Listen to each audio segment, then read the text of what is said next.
할렐루야, 아멘. 제가 나눠드린 그 비유 표에 의하면 오늘이 이제 마지막 비유가 되겠습니다. 누가복음 19장 11절에서 27절까지 말씀입니다. 누가복음 19장 11절에서 27절까지 함께 말씀 봉독하겠습니다. 그들이 이 말씀을 듣고 있을 때 비유를 더하여 말씀하시니 이는 자기가 예루살렘에 가까이 오셨고 그들은 하나님의 나라가 당장에 나타날 줄로 생각함이더라. 이르시되 어떤 귀인이 왕위를 받아가지고 오려고 먼 나라로 갈 때에 그 종 열을 불러 은화 10문화를 주며 이르되 내가 돌아올 때까지 장사하라 하니라. 그런데 그 백성이 그를 미워하여 사자를 뒤로 보내어 이르되 우리는 이 사람이 우리의 왕됨을 원하지 아니하나이다 하였더라. 귀인이 왕위를 받아가지고 돌아와서 은화를 준 종들이 각각 어떻게 장사였는지를 알고자 하여 그들을 부르니 그 첫째가 나와 이르되 주인이여 당신의 한 문화로 10문화를 남겼나이다. 주인이 이르되 잘하였다 착한 종이여 내가 지극히 작은 것에 충성하였으니 10고을 권세를 차지하라 하고 그 둘째가 와서 이르되 주인이여 당신의 한 문화로 5문화를 만들었나이다. 주인이 그에게도 이르되 너도 5고을을 차지하라 하고 또 한 사람이 와서 이르되 주인이여 보소서 당신의 한 문화가 여기 있나이다. 내가 수건으로 쌓아 두었었나이다. 이는 당신이 엄한 사람인 것을 내가 무서움함이라. 당신은 두지 않은 것을 취하고 심지 않은 것을 거두나이다. 주인이 이르되 악한 종아 내가 내 말로 너를 심판하노니 너는 내가 두지 않은 것을 취하고 심지 않는 것을 거두는 엄한 사람인 줄로 알았느냐. 그러면 어찌하여 내 돈을 은행에 맡기지 아니하였느냐. 그리하였으면 내가 와서 그 이자와 함께 그 돈을 찾았으리라 하고 곁에 섰는 자들에게 이르되 그 한 문화를 빼앗아 10문화 있는 자에게 주라 하니 그들이 이르되 주여 그에게 이미 10문화가 있나이다.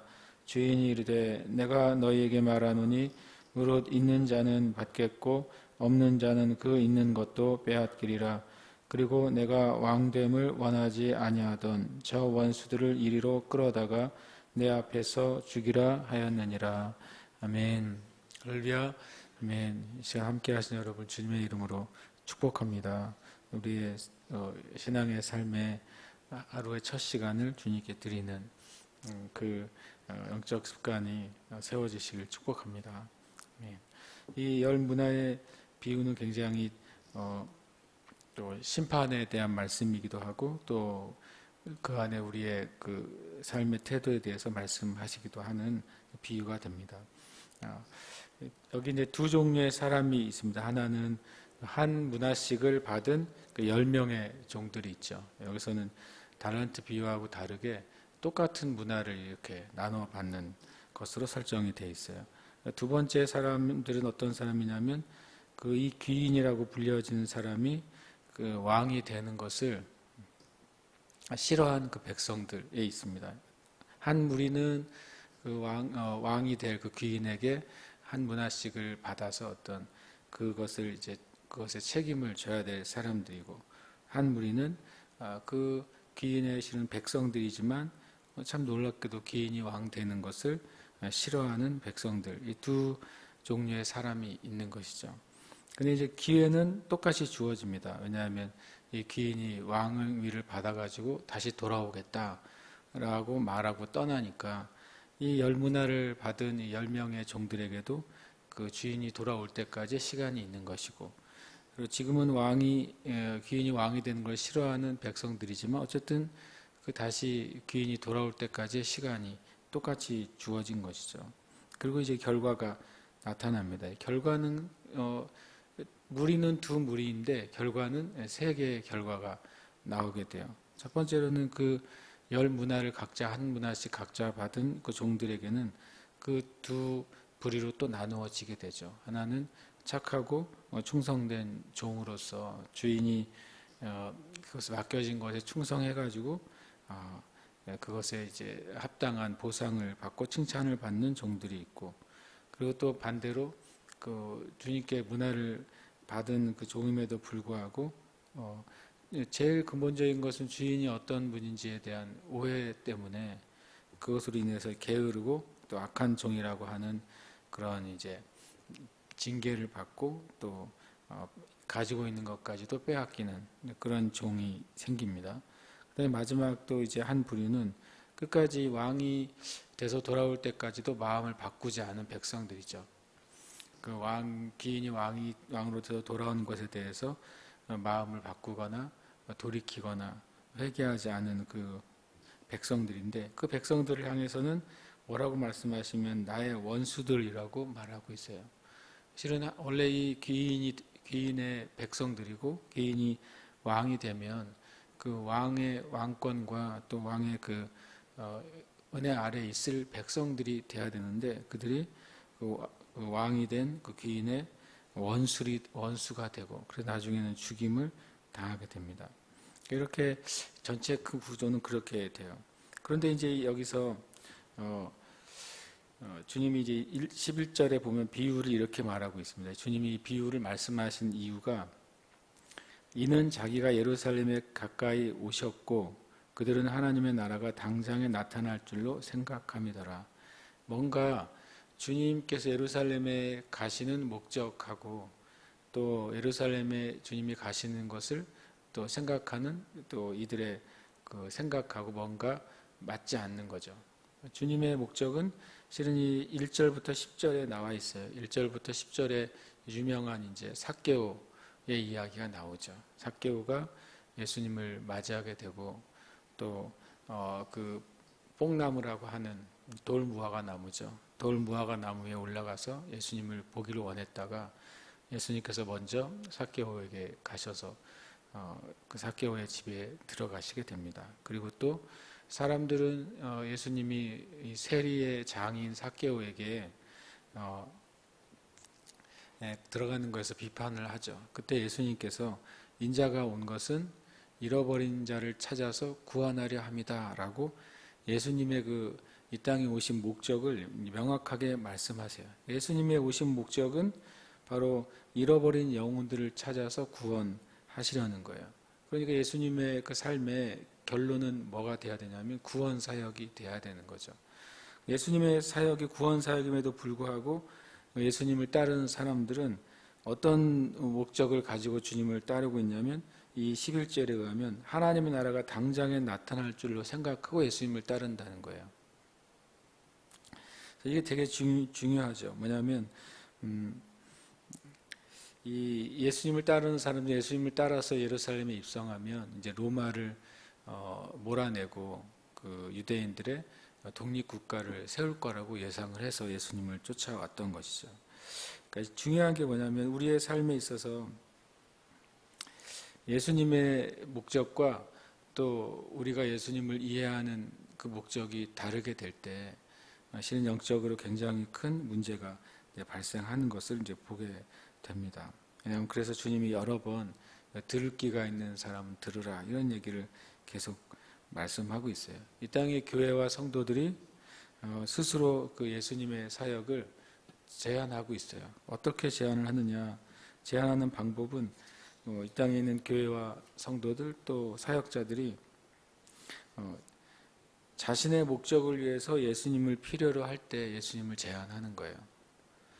이 예수님의 구원 사역을 제자들과 무리들이 전혀 다른 목적으로 이해하게 됐어요. 그러면 예수님께서 자신들에게 주신 것들을 받지 못하게 되는 것이죠. 그리고 많은 이 땅의 교회가 또 많은 성도들이 자신의 목적을 위해서 주님을 따르고 주님을 믿습니다. 그러니까 우리가 가지고 있는 잘못된 확신은 내가 원하는 것을 하나님이 해결해 주실 거라고 믿는 확신이에요. 내가 원하는 것. 그러니까 근데 그 내가 원하는 것을 주님이 무시하는 것은 아닌데, 내가 원하는 것이 하나님의 목적 가운데 있을 때에는 주님은 그것은 기쁘게 그것을 응답하시고 또 하나님의 영광을 나타내시죠. 그런데 주님의 뜻과 상관없이 내가 원하고 구하는 것을 하나님이 해결해 주실 거야. 왜냐하면 하나님은 나를 사랑하시니까. 이렇게 가지고 있는 확신은 믿음이 실은 아닙니다. 제일 좋은 것은 우리의 삶이 하나님의 진리와 목적 안에 포함이 되는 거죠. 그러면 우리가 마음껏 주님께 기도하고 원할 수가 있어요. 내가 원하는 바, 내가 목적하는 바, 그 모든 것이 주님의 진리, 주님의 말씀 안에 들어있으면 주님께 구하고 원하는 것을 얼마든지 할 수 있죠. 그래서 우리가 그러면 내가 주님의 목적 안에 있는가 없는가 그걸 확인해 볼 수 있는 길이 뭐가 있을까요? 내가 주님의 진리와 목적 안에 있는가. 그런 것은 되게 이제 좀 어떻게 보면 단순한데요. 뭐냐면 내가 지금 하고 있는 일이 어떻게 하나님의 영광을 위한 일인지 설명할 수 있으면 저와 여러분은 주님의 목적 안에 있는 거예요. 그런데 만약에 내가 하고 있는 일이나 내가 하고 싶은 일이 어떻게 하나님의 영광을 드러내는 것이죠? 라고 설명할 수 없다면 우리는 주님의 목적 안에 있는 게 아닙니다. 많은 교회가 이것을 설명하지 못해요. 그러니까 이 사역을 왜 해야 됩니까? 그러면 우리가 원하니까요.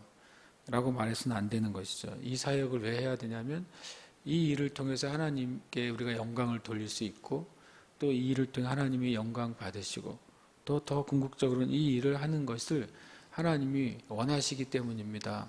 라고 우리가 말할 수 있을 때 하나님의 목적 안에 있는 것이고 그것이 바로 이제 우리의 이기적인 확신이 아니라 진리 안에 있는 믿음이 되는 줄 압니다. 저 여러분의 그 신앙의 삶이 그 신앙의 인생의 여정이 정말 하나님의 목적 안에 있으시길 축복합니다. 그래서 우리는 정말 이제 말씀만 믿어야 되는 것이죠. 말씀만 믿을 때 그리고 또 말씀이 가르쳐 주시는 그 가르침만 따를 때 우리가 주님의 목적 안에 있게 됩니다. 12절에 보면 이 시대 어떤 귀인이 왕위를 받아가지고 오려고 먼 나라로 갈 때라고 말하고 있습니다. 예수님은 이제 12절에서 자신이 예루살렘으로 들어가는 목적을 실은 비유로 말씀해 주고 있는 거예요.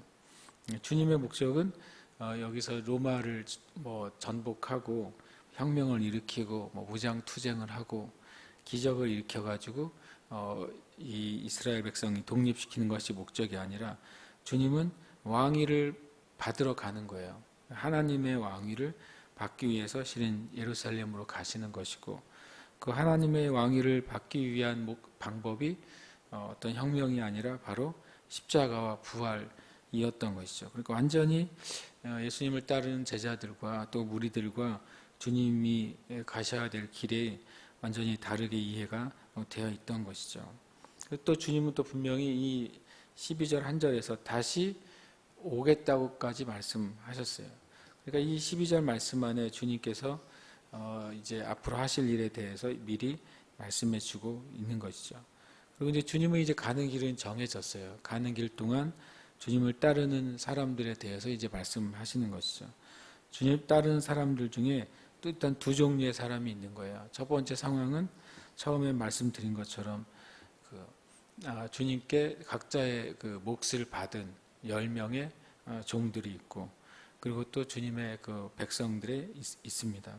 이 사람들이 이제 한 문화씩을 받아요. 한 문화는 100드라크마 또는 100데나리온이라고 하는데 한 데나리온 또 한 드라크마가 하루의 품삯이거든요. 그래서 보통 이제 어느 책이든지 보면 한 문화 그러면은 3개월치의 그 노동자의 그 월급 이렇게 보통 되어 있어요. 보통 한 100일 정도라고 봤을 때 한 3개월 정도라고 보는 것이죠. 많다면 많고 그렇게 큰 자본이라고 볼 수 없을 수도 있습니다. 중요한 것은 이제 이것을 나눠주고서 이 귀인이 한 말이에요. 뭐라고 말하냐면 내가 돌아올 때까지 장사하라 그랬어요. 이것은 이제 명령이죠.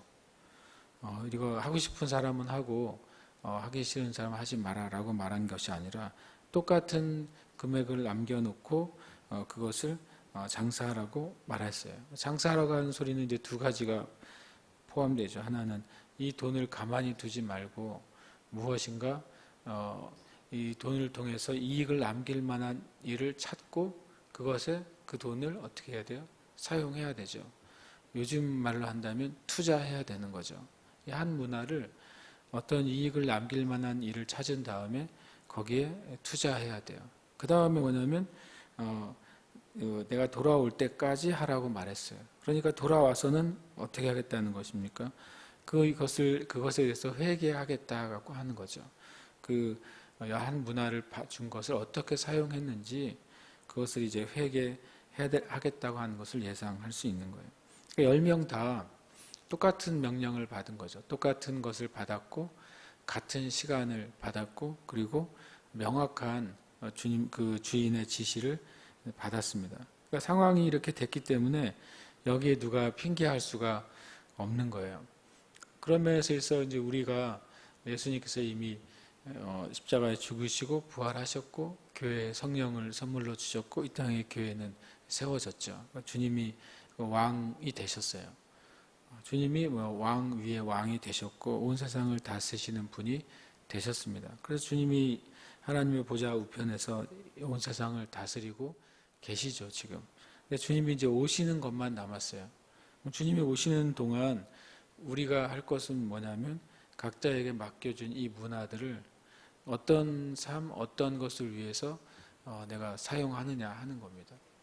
이 문화는 뭐 시간을 의미할 수도 있어요. 똑같은 양이니까 주님이 오실 때까지의 주님 재림이 단계적으로 사람마다 다르게 오는 게 아니라 주님의 때에 따라서 한꺼번에 모든 사람이 동에서 서에서 이르기까지 모든 사람이 주님의 재림을 한꺼번에 맞이할 테니까 시간이 될 수도 있습니다. 그러나 중요한 건 이제 주님이 각자에게 합당한 문화를 나눠줬다는 것, 각자에게 합당한 그 달란트나 하나님께서 보기에 공평한 우리가 주님을 위해 해야 될 그런 필요들 그리고 또 자원들을 나눠주셨다라고 하는 것을 성경은 말씀하고 있어요. 그러니까 저와 여러분에게 주어진 그게 무엇이든지 그것은 분명히 사용하도록 주신 거예요. 그걸 사용하지 않는 것은 그것이 이제 충성하지 않는 태도죠. 그리고 이제 두 번째 상황은 14절에서 보면 이제 두 번째 상황이 전개가 되는데 그런데 그 백성이 그를 미워하여 사자를 뒤로 보내어 이르되 우리는 이 사람이 우리의 왕됨을 원하지 아니하나이다 하였더라. 참 특이한 문장이죠. 어떻게 그 귀인의 백성들이 자신의 그 주인인 그 귀인을 싫어하고 그리고 또 왕이 되기를 원치 않는다고 그렇게 사신을 보낼 수가 있을까? 이것은 좀 이상한 표현인 것이죠. 그런데 성경은 이 두 가지 상황이 또 같이 가고 있다는 사실을 또 보게 돼요. 그 말은 뭐냐면 주인으로부터 한 문화씩 받은 10명의 종들은 누구를 상대로 사업을 해야 되는 거죠. 귀인이 왕이 되는 것을 원하지 않는 백성들 안에서 그 사업을 해야 되는 거예요. 약간 이중적인 이제 이 스토리가 전개가 되는 거죠. 그러니까 이 땅에 있는 그리스도인들이 또 하나님께 그 부르심과 소명을 받은 그리스도인들이 열 문화를 나누어 받은 그 하나님의 종들이라고 한다면 그리스도인들이죠. 그럼 그들이 살아가야 될 그리고 또 같이 또 그 주님의 일을 해야 될 상황은 바로 예수님을 원하지 않는 이 땅의 사람들 사이에서 그 일을 해야 되는 거예요. 그래서 주님이 이런 상황은 성경에 여러 번 나오기 때문에 결국에는 이 땅에 있는 그리스도인들이 가져야 될 것이 지혜와 또 그 다음에 순결함이라고 말씀하시는 거죠. 귀인이 왕이 되는 걸 원치 않는 세대에 있으니까 예수님을 거절하고 거역하는 세대 가운데에서 우리는 우리에게 맡겨진 것을 통해 주인이신 예수님의 일을 해야 되잖아요. 그러니까 뱀처럼 지혜롭고 또 비둘기처럼 순결해야 그 가운데 물들지 않으면서도 주인이 맡겨주신 일을 감당할 수 있게 되는 것이죠. 이런 상황이 이제 펼쳐지게 됩니다. 그렇지만 이제 15절이 재미있어요. 귀인이 왕을 받아가지고 돌아와서 다른 표현에 뭐라고 되어 있냐면 세번역 성경에는 그러나 이렇게 되어 있습니다. 그들이 원치 않는다고 해서 그들이 귀인을 싫어한다고 해서 그들이 사신을 보내서 우리는 이 귀인이 왕이 되는 것을 싫습니다라고 노력한다고 해서 무엇을 막을 수 없다는 거예요. 그러나 그 귀인이 왕이 되는 것을 막을 수가 없어요. 이 세대가 예수님을 거절하고 진리를 거절하고 하나님을 대적한다 할지라도 예수님께서 죽으시고 부활하신 것을 마귀가 막을 수가 없었고, 예수님이 정말 왕이 되시는 것을 막을 수가 없었고, 예수님이 하늘과 땅의 모든 권세를 가지게 되시는 것을 막을 수가 없었다고 하는 것을 15절이 보여주고 있습니다. 그러니까 이것은 어쨌든 그들이 원치 않지만 예수님이 그 귀인이 왕을 가지고 돌아와 버렸어요. 이 세 부류의 사람에게 이제 시간이 끝난 것이죠. 정직하고 충성되게 한 문화를 가지고 열심히 일한 사람에게도 시간이 끝난 것이고, 그리고 또 뒤에 나오는 게으르고 또 핑계를 대는 그런 종도 이제 시간이 끝난 거예요. 그리고 이제 이 귀인이 왕이 돼서 오는 것을 싫어하고 그리고 또 그것을 거절했던 사람들에게도 시간이 끝난 것이죠. 요한복음 3장 19절에 이런 말씀이 있습니다. 그 정죄는 이것이니 곧 빛이 세상에 왔으나 사람들이 자기 행위가 악함으로 빛보다 어둠을 더 사랑한 것이니라. 악을 행하는 자마다 빛을 미워하여 빛으로 오지 아니하나니 이는 그 행위가 드러날까 하며, 결국에는 그 백성들이 왜 귀인을 싫어하고 왕이 되기를 원치 않았냐면 자신들의 악을 이 귀인은 허용하지 않는 자였기 때문입니다. 또 자신들의 그 어둠을 이 귀인의 왕이 된다면 그것을 이제 할 수 없기 때문에 그들이 빛보다 어둠을 좋아하고 죄를, 악을 더 사랑하기 때문에 그 진리이고 그리고 선인 그 귀인을 싫어했던 것이죠. 그러나 그렇게 할지라도 어쨌든 귀인은 돌아왔다고 성경은 말씀하고 있어요. 그러니까 이 땅의 사람들이 하나님을 믿고 살든 하나님을 믿지 않고 살든 하나님의 부르심에 충성되게 응답하면서 살든 아니면 주님의 부르심과 상관없는 삶을 살든 마지막 때는 올 거라는 것이죠. 어쨌든 그것은 정해진 것이고 그것은 사람들이 믿든 안 믿든 인정하든 인정하지 않든 그날은 오고 있습니다. 지금도 오고 있는 것이죠. 오늘 우리가 새벽에 다시 주님의 오시는 날이 하루 더 가까웠구나 라고 생각하면 돼요. 며칠이 남았는지는 우리의 몫이 아니라고 말씀하셨잖아요. 주님이 오시는 날이 언제인지 계산하는 것은 우리의 몫이 아니라 내가 오늘 하루를 살아갈 때 주님의 날이 어제보다 더 가까워졌으니 내가 더 깨어 있어야 되겠구나. 이것이 이제 이 땅의 교회와 그리스도인들이 가져야 될 태도라고 성경은 말씀하고 있는 것이죠. 어쨌든 이제 그 다음에 이제 문제가 이제부터 발생을 하게 돼요. 15절 이후에 각각 어떻게 장사했는지 알고자 하여 그들을 불렀다라고 15절에 되어 있습니다. 그러니까 16절 이후에 이 10명이 다 어떤 면에서는 굉장히 또 좀 긴장된 상태, 잘한 사람도 긴장이 되겠죠. 그 왕 앞에서 자기의 삶을 셈해야 될 테니까. 그리고 나는 못한 사람도 긴장이 되겠죠. 근데 한 가지 이 왕이 보는 것은 충성됨을 본다고 성경에 말씀하고 있어요. 그가 얼마나 남겼는지는 두 번째이고 그가 맡겨진 것에 충성했느냐라고 하는 거죠. 근데 충성에 대해서 우리가 좀 생각을 해봐야 되겠는데 여러분과 제가 가지고 있는 충성의 기준이 때로는 엄청 잘못되어 있을 때가 있어요. 뭐냐면요, 열심히 하는 것을 충성이라고 생각할 때가 있어요. 그래서 내가 할 수 있는 것을 최선을 다하는 것을 충성이라고 생각할 때가 있습니다. 제 말이 맞다고 생각하죠. 열심히 하는 거. 성경은 열심히 하는 걸 충성이라고 말씀한 적이 없어요. 충성의 기준이 뭐냐면요, 성경에서는 주인의 기준에 만족하는 게 충성이에요. 우리는 우리가 열심히 하는 걸 충성이라고 생각하거든요. 내 방식으로, 내 생각으로 또 내 힘을 다해서 아주 열심히 뭘 하면 그것이 충성이지라고 생각을 해요. 그런데 성경에서의 충성은 그것을 명령하신 그를 만족시키는 게 충성이에요. 그러니까 이 주인을 만족시키는 사람이 충성한 거예요. 능력 있는 사람이 충성된 게 아니라 그 주인의 마음을 알고 주인의 마음에 흡족하게 행하는 사람이 충성된 것이죠. 어떨 때는 양을 치는 자는 주인의 양을 지는 자는 그 양을 잃어버리지 않는 게 충성이에요. 그래서 양을 잃어버리지 않기 위해서는 때로는 그 양을 잡으러 오는 짐승과 싸우기도 해야 되는 거죠.